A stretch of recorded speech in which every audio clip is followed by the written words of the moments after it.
There is a new science fiction thriller out right now with a really deeply unsettling pro-artificial intelligence governance message. Mercy, starring Chris Pratt and Jessica Ferguson, takes place in the near future in which a detective stands on trial accused of murdering his wife. He has 90 minutes to prove his innocence to the advanced AI judge that he once championed before it determines his fate. When the movie begins, the detective Chris Raven wakes up strapped to a chair. Mercy is on a screen in front of him and tells him that he is now on trial as her 19th subject, following 18 previous successful convictions, and that his guilt is at 98%. The facts that she has to support this are that this morning he drove his car to work but never got out of it, drove back home, and his wife would not open the door, so he has an angry confrontation through the Ring camera, then makes his way into the house, leaves around 20 minutes later, and drives away. Their daughter comes home an hour after that and finds that his wife, her mom, is dead. These two footage videos have basically convinced the AI to a 98% accuracy that Chris killed Nicole. 98%! Within the first 30 minutes, the following things happen. We learn that Chris, due to his longtime partner being killed on duty, has an alcohol problem and that he relapsed on his sobriety. This has caused Nicole to decide to leave him.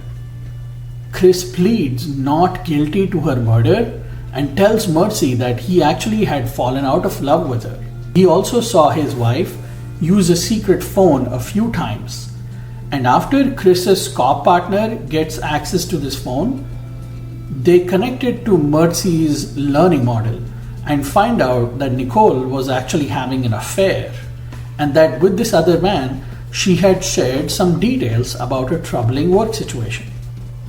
The only thing that this secret phone adds, though, is the text messages between the lover and Nicole.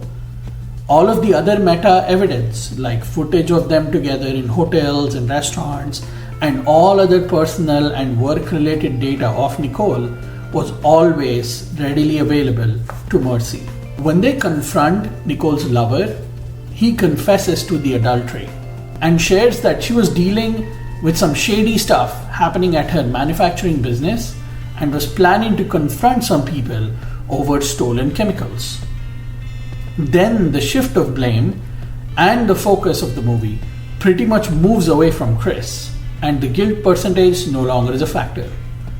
However, there is not even a moment taken to confront Mercy, who is a hyper-advanced AI model that has access to everything and everyone in Los Angeles all the time, but never once digs into this possibility with Nicole. Mercy even has footage available of Nicole using this secret phone, but never checks on this or considers it additional evidence. Mercy also has all of Nicole's data, her interactions with her friends, her coworkers, and her family, but does not even acknowledge the possibility that someone else might be a killer.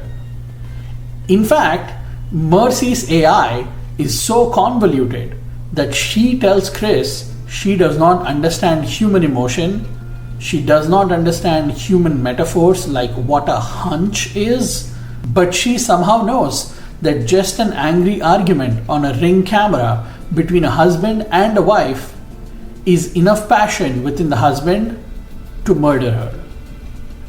It makes absolutely no sense when you think about the plot, but I wish the problem was just this logical gap. It is not. It is so much deeper. During the rest of the movie, Chris just swipes left and right on all of Nicole's data, like her emails, security footage at her work, messages between her and her coworkers, and then they find clear details of what is being stolen, what Nicole learned, and the coworkers involved in this theft.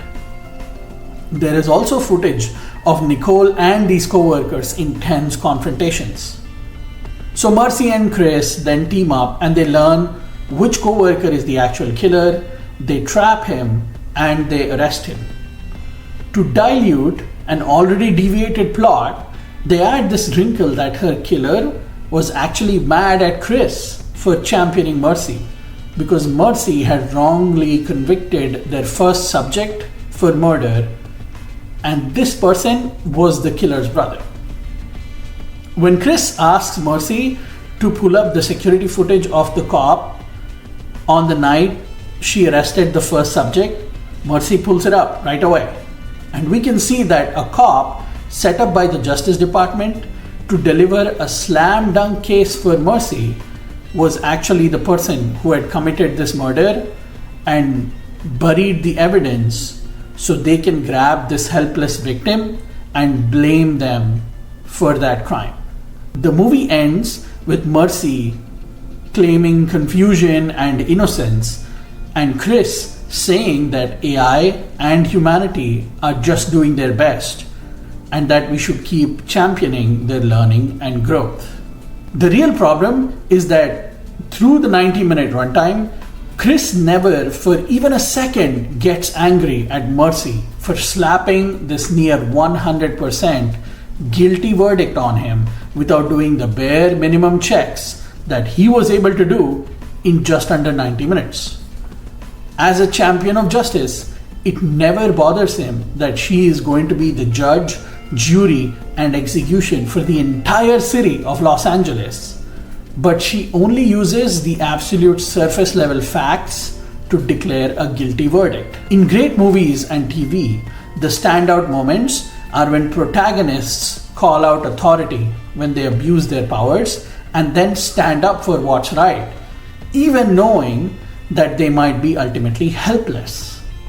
They identify these flaws organically and then fight the power over these injustices.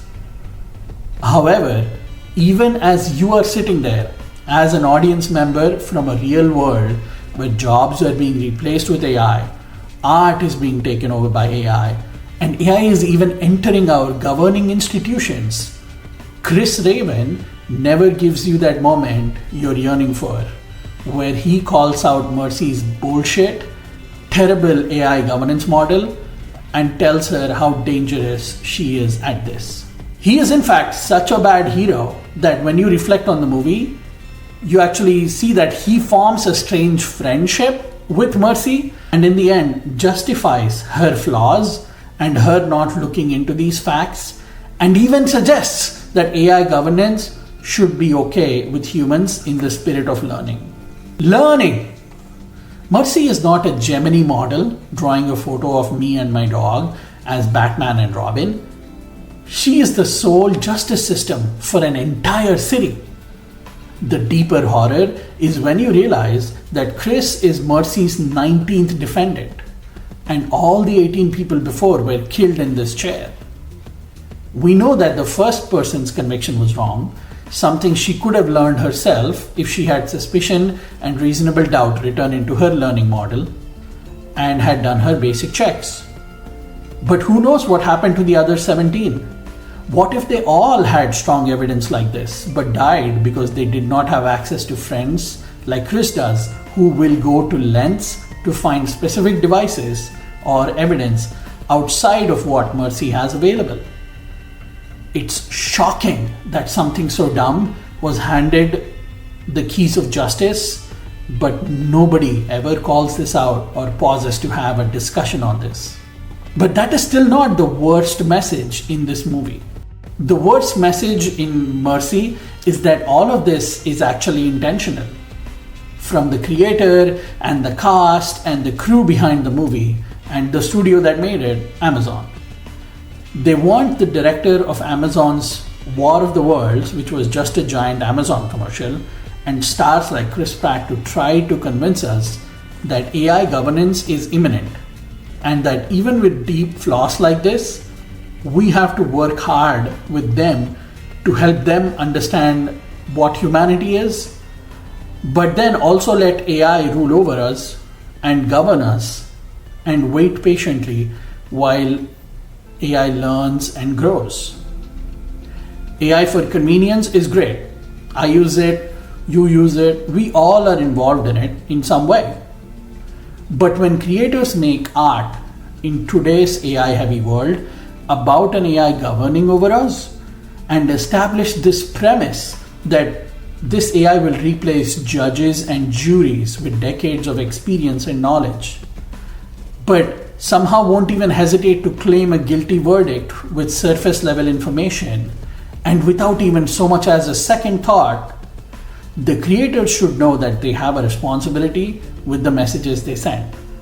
Or maybe this responsibility is no longer a part of the entertainment being made today, which is a depressing thought.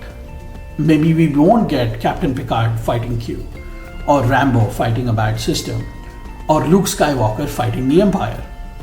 Maybe we have gone so far into the rabbit hole with AI that now we get Chris Raven surrendering his individuality and asking everyone to accept Mercy, a dangerously stupid and evil AI model built by a mega corporation, as just our eventual overlord. What did you think of Mercy? Do you agree or disagree with my takeaways from this movie? Leave your thoughts in the comments below. I would love to engage with you and talk about this.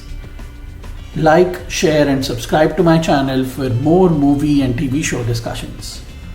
Thank you for watching.